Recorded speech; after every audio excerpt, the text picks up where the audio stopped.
Tudo bom, pessoal? Eu sou o Will de Itaí, fundador da LeanVC, e estou aqui no podcast A Jornada do Sebrae Startups. Estou com a Antonella Sátiro, da Human Skills Manifesto, e com a Winnie Fernandes, da Employer Branding Brasil. Pessoal, vou pedir para vocês se apresentarem em 30 segundos, rapidinho. Começa pela Antonella. Olá, eu sou Antonella Sátiro, mais conhecida como Tonton. Eu sou CEO e founder do Human Skills Manifesto, e o pitch do Human Skills que eu quero compartilhar com vocês é o seguinte: e se você pudesse ter todo o conhecimento profissional que você tem hoje quando você começou a sua carreira? Essa é a pergunta que a gente sempre faz, porque nós te contamos todos os segredos por trás dos ambientes profissionais, aquele segredo que os profissionais, líderes, executivos chegaram lá e não contam para ninguém. A gente traz tudo isso em formato de mentoria, treinamento e capacitações. Legal. Winnie Fernandes. Olá, olá! Um prazer estar aqui hoje. Obrigada pelo convite. Feliz em dividir, esse momento aqui com vocês. Sou Winnie Fernandes, meu nome é um pouco diferente. Sou cofundadora do Employer Branding Brasil. E agora parte da Make Love Agency, uma agência 100% focada em marca empregadora. E uma coisa que eu sempre pergunto, para as pessoas é: por que alguém deveria comprar teu produto ou serviço? Quase 100% das pessoas têm essa resposta, Como você mesmo fez o pitch ali no início. Mas quando eu pergunto por que alguém deveria trabalhar na tua empresa, é aquele momento do silêncio. E aí, Não consigo, não sei responder. E a agência é justamente isso, Encontrar qual que é a proposta de valor da organização, o que te torna, o que torna essa empresa um lugar diferenciado para se trabalhar. Daí isso é feito através de um guia de marca empregadora, de um site, de uma página de carreira e também das ativações, que dão vida para toda essa estrutura de construção de marca. A gente costuma dizer que toda empresa tem a cara do dono. Vocês acham que os founders de startups têm consciência do perfil deles como gestor de pessoas e se eles dão conta de entender a complexidade que é gerir pessoas na empresa deles? Eu diria que não. Porque a gente entra numa questão muito complexa, Quando a gente fala de entender quais são as nossas habilidades, quais são os nossos pontos fortes, nossos pontos de melhoria, a gente fala sobre autoconhecimento, E eu costumo dizer que a gente não aprende isso na escola, a gente não aprende isso na universidade, A gente começa a investir no autoconhecimento depois de adulto. E tem muita gente que às vezes nem investe, Então, ter toda essa consciência daquilo que eu sou muito bom, quais são os meus dons, meus talentos únicos, não é qualquer um que sabe, A gente precisa desenvolver e investir tempo nisso. Fazer curso, fazer treinamento, não só os mais formais, mas também informais, investir em terapias holísticas, em psicologia, porque é aí que a gente se conhece de verdade, Eu falo muito que, como profissional, a gente precisa entender o que eu gosto, o que eu não gosto, o que eu tolero, o que eu não tolero. Isso está muito ligado aí com os meus valores e os meus princípios. E como que eu coloco esses valores e princípios dentro do ambiente profissional. Que aí entra muito quem sou eu como profissional e qual é o meu ser e o meu parecer. Porque muitas vezes esse ser e esse parecer nem sempre estão conexos. E quando a gente fala de um líder de startup, não é só esse ser e esse parecer, mas também engloba o meu bem-estar físico, emocional, espiritual, Eu tenho que olhar para esse líder, para esse profissional, com essa liderança integral.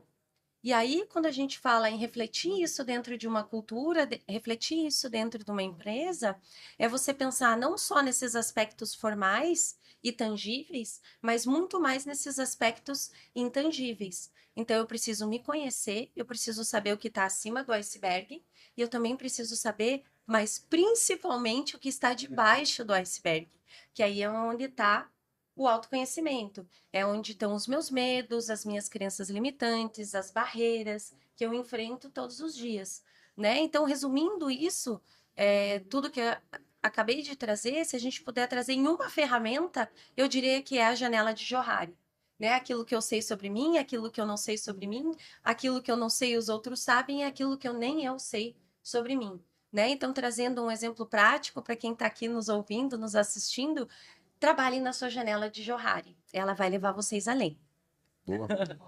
Bom, se eu pudesse complementar, eu diria que as pessoas fundadoras, de startups, elas não sabem o superpoder que elas têm, O quanto essa autenticidade, esse diferencial mesmo das pessoas fundadoras pode ajudar muito na cultura da organização. Então, muitas das vezes, né, as empresas, fundadores, fundadoras querem copiar ações que outras empresas estão fazendo porque é super legal. Mas as pessoas estão na tua organização porque elas compraram a tua ideia, né? Compraram que o negócio pode ser a longo prazo, mas também você, né? Você como pessoa liderança, elas se inspiram em você, você nem sabe disso, infelizmente. Então, o que você gosta de fazer? Quais são os seus hobbies?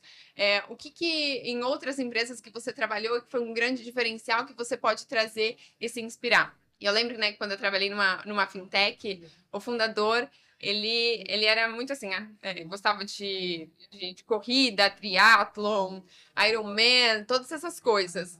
E aí ele começou a implementar isso dentro da empresa. Era algo tão distante e de alguma maneira ele foi trazendo as pessoas colaboradoras para próxima a ele. Todo mundo quer estar próximo, né, das lideranças e não sabe necessariamente como. Então no começo foi ter um benefício que possibilitava as pessoas irem para a academia e com um custo-benefício muito melhor. Então a empresa pagava a maior parte desse investimento. Então, acho que esse era o maior custo da organização que eles tinham ali realmente. Mas fazia parte da identidade da organização. Uhum. Depois, ele ia compartilhando. Então, tipo, fiz um Ironman, fiz uma maratona, ia compartilhando com as pessoas e contando a experiência. Até que ele decidiu criar mais uma ação de endurance, né? O nome da empresa é Endurance. E aí era um triatlon. Então, assim, um triatlon, as pessoas poderiam se inscrever. A empresa pagava 50%. E o colaborador pagava os outros 50%, tinha um macaquinho com a identidade visual da organização, tudo. E assim, as pessoas participavam, sabe? Melhoraram a qualidade de vida, deram vários feedbacks. Eu mesma cheguei a participar desse triatlo e não sabia nadar. Tinha desespero de água, nunca tinha entrado no mar, sabe? Onde não dava pé praticamente. Foi um grande desafio para mim, mas eu olhei lá e falei assim, ok, corrida eu consigo fazer, vou sobreviver. Mas se eu tiver que caminhar uma parte, eu consigo. Bike, a mesma coisa. Nadar, olhei lá, tipo, 750 metros. 750 metros é tranquilo, né? Dá pra ir. Mas eu não imaginava o quanto era 750 metros, tipo, no mar mesmo. Aí fui, completei a prova num tempo horrível, né? Mas concluí. E o sentimento que eu saí dali foi: se eu consigo fazer isso, eu consigo fazer qualquer outra coisa na minha vida, sabe? Porque foram 2 meses e meio. E a gente ia treinar juntas na parte da manhã, na hora do almoço, no final do dia. Então tinha aquela. Quase como foi criada uma comunidade mesmo, assim, o fortalecimento dessa cultura. Então é isso, assim, é pensar o que você tem de diferencial, o que você gosta de fazer, que você poderia agregar as pessoas colaboradoras na sua organização. Então, pensei nesse exemplo agora, assim, real, concreto, do que pode ser feito e aplicável. E já que a empresa tem a cara do dono, né? Se você tiver uma coisa boa no seu perfil e você gosta muito dela, tenta usar isso como diferencial para conquistar as pessoas que estão com você. Se você é um cara com drive muito forte, usa esse drive na empresa. O Marcelo Abrita, que é da Buzzer, né? Inclusive, eles pagam 10% a mais no salário para as pessoas que fazem atividade física. Então, existe uma forma de você fazer isso de diferentes jeitos, às vezes até mesmo não só com uma compensação de ajuda, como você falou, como uma forma de realmente incentivar a pessoa a ter aquilo ali a mais, né, no dia a dia. Bom, a gente perguntou para alguns fundadores de startups, das redes do Sebrae, do Sebrae Startups, sobre o que eles pensam dessa coisa, de como é que eles entendem, se eles estão prontos ou não, né? Vamos ver o que eles falaram. 22% falaram que estão com certeza preparados para gerir pessoas. 44% responderam preciso melhorar. 28% disseram acredito que sim. E 6% acredito que não estão preparados. E a gente sabe que uma das maiores causas também da mortalidade de startups é os sócios terem divergências. Então, não só como a Antonella falou, de eu conhecer bem o meu perfil, mas saber como é que esse perfil se complementa com meus co-founders, né? E como é que isso vai interferir no dia a dia da empresa. Porque existem os problemas lá na estratosfera entre os sócios e como eles replicam lá embaixo, né? Bom, como é que vocês entendem que são as consequências ruins desse comportamento dos founders impactarem nas pessoas da startup? O que é o lado ruim dessa história? O que acontece normalmente? Da minha experiência em startup, eu acho que as pessoas colaboradoras, elas são as mais impactadas. Então, quando a alta liderança ela não está conectada, ela não tem a mesma visão, você não consegue aprovações, você não consegue evoluir, fica quase como brigas de ego, e você fica lá, né? Tipo, tenho que fazer, tenho que executar, mas você não consegue aprovação. Se você consegue evoluir, entregar resultado numa frente, você é cobrado de um outro lado, o que causa e gera uma ansiedade também nas pessoas colaboradoras. Então eu vejo esse movimento acontecendo, é quase como uma ativação da ansiedade interna, porque tem o desejo de evoluir, de fazer as coisas acontecerem, mas essa liderança, ela não está conectada. Isso impacta tanto, né, nas pessoas colaboradoras, mas até, ok, tenho vagas, quero contratar pessoas, qual que é o perfil? Essa galera não tá alinhada, sabe, com o perfil que você tem que trazer. A cultura vai divergendo, o tipo de talentos que uma liderança quer atrair, a outra pensa totalmente diferente. Enquanto para um diversidade é super importante e relevante, o outro tá falando, não, bora trazer, o importante é resultado, a gente não tem tempo para desenvolver as pessoas aqui internamente, vai. Então, assim, são maneiras de pensar e visões diferentes, o que vai divergendo. Então, eu vejo esse impacto da ansiedade e também desses desalinhamentos pensando em futuro. Perfeito, perfeito. Os valores e os princípios, né? Sim. E, bom, eu trabalhei muitos anos em multinacional, né? E também tive alguns negócios paralelos, então eu digo que foi o meu playground, antes de eu me dedicar 100%, né, para o meu negócio. E tive algumas experiências com sócios boas, outras nem tanto, a gente vai aprendendo muito, né? E aí entra muito dos segredos que ninguém te conta, né? Porque aí os segredos behind the scenes geralmente não são compartilhados, até porque a gente tem uma reputação, tem respeito pelas pessoas, né? Então a gente não sai, as pessoas geralmente não saem compartilhando. Mas quando eu estava montando o Human Skills Manifesto, e aí é essa pérola que eu quero compartilhar aqui com vocês, eu me fiz muito essa pergunta: quem eu quero como co-founder? Né? Quais habilidades, talentos, dons únicos que eu quero que a pessoa que está lado a lado comigo tenha? Né? Eu quero que essa pessoa acredite nas mesmas coisas que eu acredito e que tenha habilidades complementares às minhas. Porque se tem as mesmas habilidades, não funciona. Né? Tem que ser pessoas complementares. Então, eu fui buscar teste de perfil comportamental e fui buscar várias pesquisas, como escolher essa pessoa. E aí eu comecei a fazer várias entrevistas com pessoas que eu admirava e que tinham negócios de sucesso. E aí, esse ano eu participei do Agile Trends e lá eu conheci uma startup, que é a LabCity, é uma startup que provê tecnologia com humanidade, com humanização. Eu falei, bingo, o Human Skills tem mais ou menos esses valores e eu vi os 3 founders maravilhosos, se dando super bem, conversando e tal. Eu falei, vou entrevistar os 3. Aí fui lá, fui conversando com cada um e perguntei, né?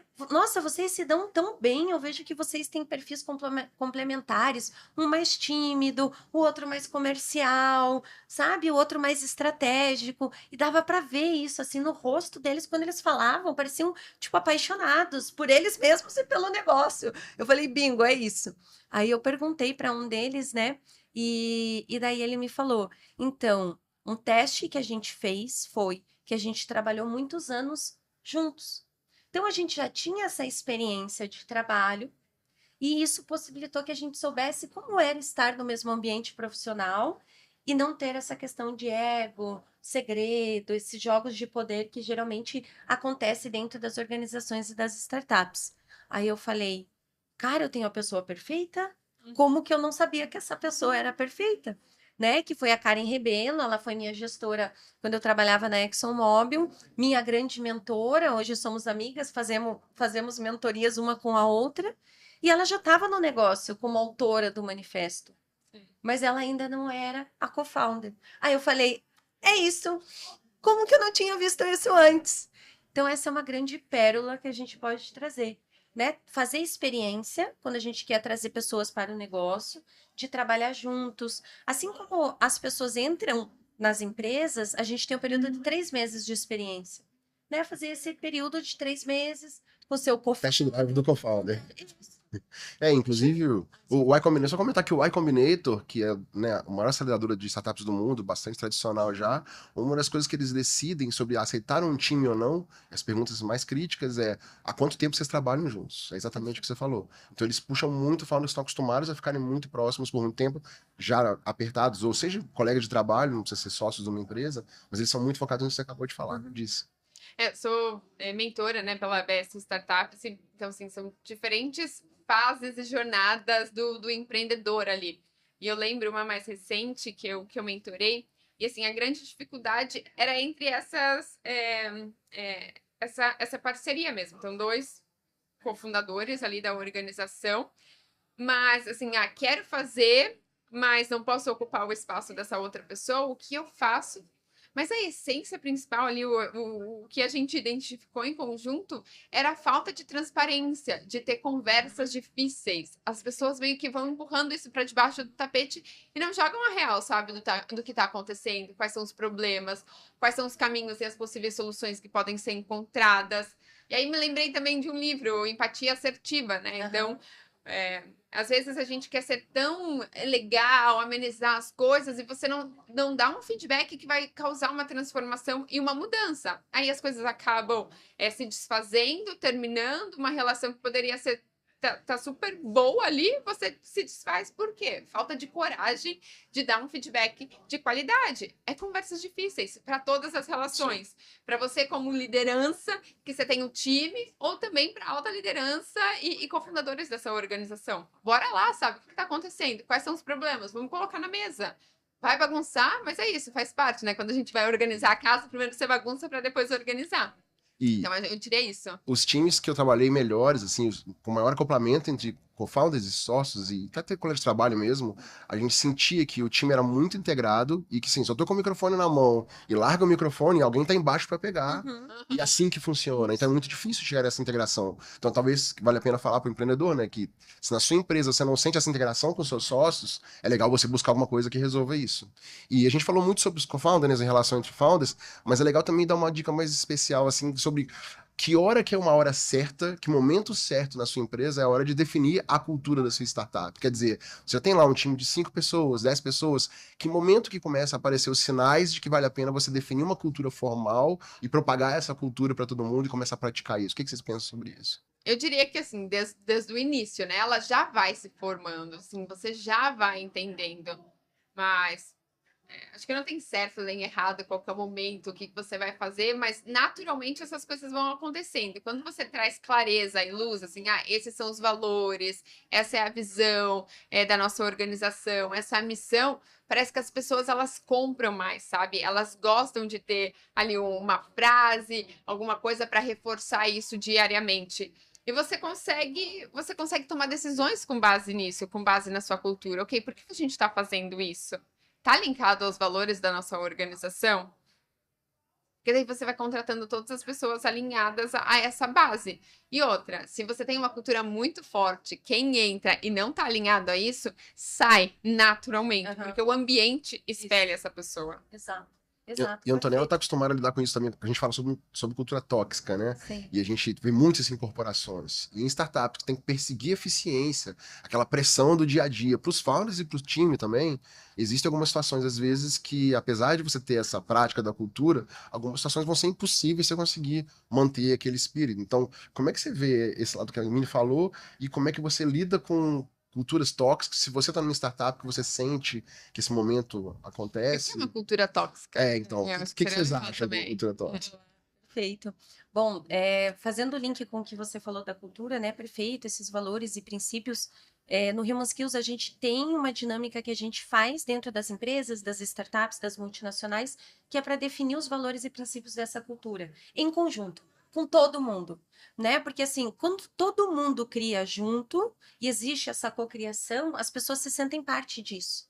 E é aí que as pessoas vestem a camisa, né? Porque se os valores e princípios já estão lá, às vezes quando as pessoas chegam, elas abraçam, claro, mas quando elas criam juntas, isso dá uma força, uma energia, porque assim, é todo mundo plantando a plantinha na terra junto, regando essa plantinha, para que essa plantinha possa florescer, né? Então, um exercício muito legal que a gente faz, que traz muito resultado, é isso, traçar esses valores e princípios. A gente traça diretivas, como implementar, e começa a colocar isso em todos os lugares. Nas reuniões de time, nas one-on-ones, e aí existem técnicas e processos para isso. Né? Porque uma coisa que a gente fala nas habilidades humanas é que às vezes não existem os processos. E aí é isso que falta, porque fica no intangível. Quando a gente traz para o tangível, para cima da mesa, e a gente mostra isso para todo mundo e reconhece as pessoas por estarem disseminando, fomentando e regando a plantinha da cultura, aí que a cultura realmente floresce e cria esses ambientes psicologicamente seguros. Você falou de envolver todas as pessoas. Acho que nesse processo de cultura talvez faça sentido. Mas em alguns momentos, não é todo mundo da tua organização que continua fazendo sentido para a tua organização pensando a longo prazo. Ah, sim, Principalmente sim. para as startups que Pensando passam no começo. No começo aí, sim. Com 5 pessoas, né? Porque quando eu penso em startups, ela passa por vários momentos ciclos. e fases de crescimento. Então, a galera que estava lá atrás, ou ela conseguiu crescer na mesma velocidade da empresa, ou, tipo, aquele ambiente já não vai mais fazer sentido, porque ela perdeu liberdade de falar com todo mundo, a autonomia que ela tinha já não tem mais, porque é uma outra empresa. Se ela continuar fazendo a mesma coisa, não vai funcionar, ela não vai conseguir esse crescimento. E aí, trazendo um pouco mais do meu lado de marca empregadora, né, que as coisas elas se conectam, e que bom, a gente, quando vai identificar qual que é a proposta de valor real daquela organização, a gente vai pensar, ok, quais são os melhores talentos que a gente tem aqui, né, da empresa, que essa empresa identifica como melhores talentos. E também tem um período de tempo que essa pessoa está na organização. Então, não são nem as pessoas mais novas, nem as pessoas que estão há muitos e muitos anos dentro da organização, dentro da empresa, e trazendo diversidade também de áreas, de todas as frentes que você possa imaginar, para tirar essa amostra. E a conversa com a liderança também. E aí, o que você imagina da empresa nos próximos anos? E esse é o momento mais difícil, assim, que a gente leva assim, mais tempo para concluir o processo. Porque aí você traz uma amostra do que tem ali, do que as pessoas falaram. Às vezes, essa liderança não consegue identificar o que as pessoas enxergam como valor. Fala assim, não, mas isso não faz sentido. O que eu vejo de valor é esse. Então, daí, ok, tem uma divergência aqui. As pessoas que a gente tem não estão conectadas a isso que você imagina. Então, esses valores, eles precisam ser reais, as pessoas precisam perceber eles. E, claro, pode ter um que é mais aspiracional, do que você deseja alcançar e o que vai acontecer na empresa.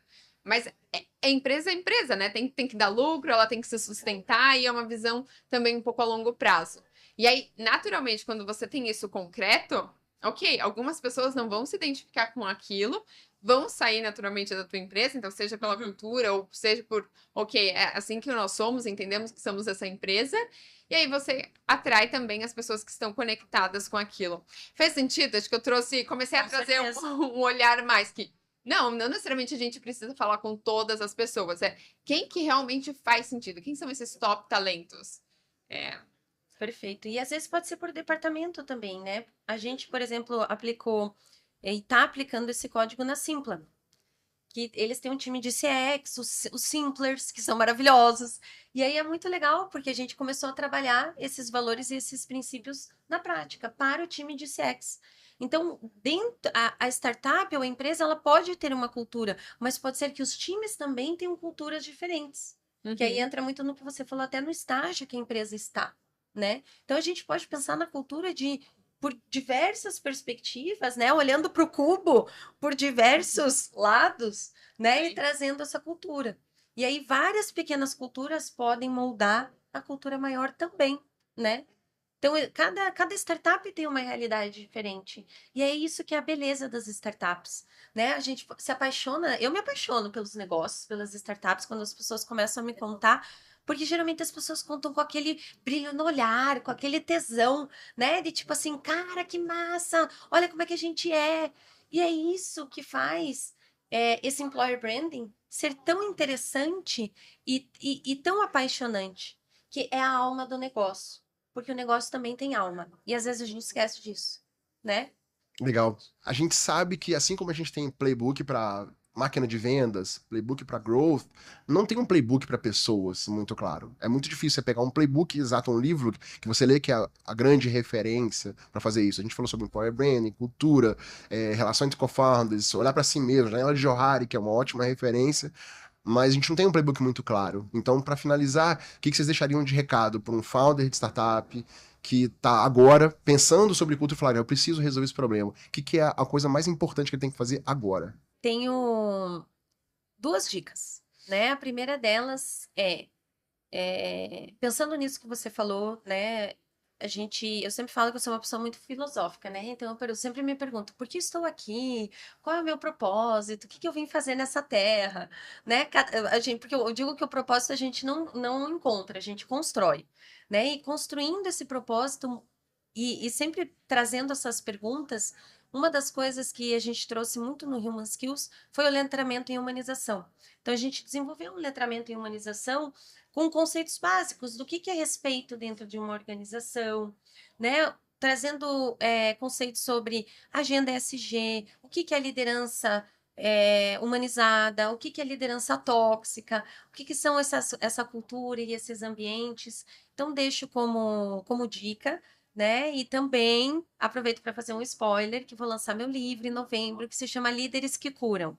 Lidere como líder do futuro hoje, que a gente fala dessa liderança curadora, né? O líder, ele tem muito esse papel de cuidar das pessoas, principalmente nesse mundo pós-pandemia que a gente vive, né? É muito importante a gente desenvolver esse lado atencioso, empático, né? Você trouxe a dica do livro maravilhosa da Kim Scott, então tá muito ligado com isso. Então eu diria que é isso aí. E pegando o teu gancho, o que eu diria de dica, eu não gosto muito de dicas, mas enfim, o que eu diria... Os founders adoram dicas. Dicas, receitas de bolo, tipo, não sei, sabe? Pensa pra tomar decisões. E claro, se inspire em outras pessoas, mas tome decisões rápidas. Perfeito. Não demore para tomar decisões difíceis, seja de promover uma pessoa, seja de fazer um desligamento, né? Porque, ok, não, essa pessoa ela entrega muitos resultados, mas não tem nada a ver com a empresa, sabe? Tá lá minando a cultura e a energia de outras pessoas colaboradoras. Então, aprende a tomar decisões rápidas, porque o teu negócio tá acontecendo e você depende de pessoas, né, pra fazer as coisas acontecerem. Muito legal. Obrigado, Winnie. Obrigado, Antonella. Posso indicar meu livro? Claro. Eu sei que o gente KU, mas um outro que eu gosto bastante é Descubra Seus Pontos Fortes. Não só pelo livro, mas ele tem um teste no final, onde você consegue o resultado dos seus 5 pontos fortes. Eu acho que é um ótimo presente também para você dar para as pessoas colaboradoras. Identificar o que você tem de melhor, sabe? A gente tá sempre focando no que tem que melhorar, não tem que melhorar, mas você já tem coisas muito boas. Então, use isso a seu favor. Use para inspirar e desenvolver outras pessoas do time também. Quando você estiver passando por algum momento de insegurança, de dificuldade, de não saber se você é capaz ou não, você volta lá e fala assim, não, mas esses pontos fortes, assim, eles estão aqui comigo, sabe? E vão te dar mais segurança para entrar no novo projeto, para se desafiar, para comprar briga se necessária, para aprovar um projeto, para resolver uma situação dentro da organização. Então fica essa dica que eu acho que vale muito a pena e eu gosto bastante. Bom, obrigada por estar aqui hoje. Foi maravilhoso. Obrigado a vocês. Bom, pessoal, esse foi um episódio do podcast A Jornada do Sebrae Startups e a gente fala mais em breve. Um abraço.